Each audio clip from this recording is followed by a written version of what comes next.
Եթե դուք էլ իմ նման սիրում եք ձեր ժամանակը ճիշտ օգտագործել, ուրեմն այս հոլովակը հաստատ ձեզ դուր կգա, նայեք մինչև վերջ։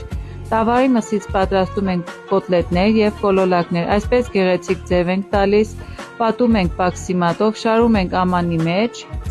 և տեղափոխել ենք սառցախցիկ մի քանի ժամով, որպեսզի սառչի և ձևը պահպանի։ Այդ ընթացքում կպատրաստենք կոլոլակները, ավելացնում ենք մի փոքր բրինձ, պատրաստում ենք գեղեցիկ կլոր կոլոլակներ և նույնպես տեղափոխում ենք սառցախցիկ։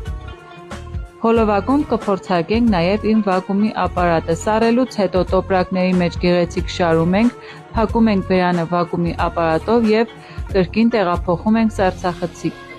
Չարչարվում ենք մի քանի ժամ և վայելում ենք միշտ։ Մեկնաբանություններում գրեք՝ հավանեցի՞ք այս տարբերակը, թե ոչ, դուք ինչպես եք խնայում ձեր ժամանակը։ Չմոռանաք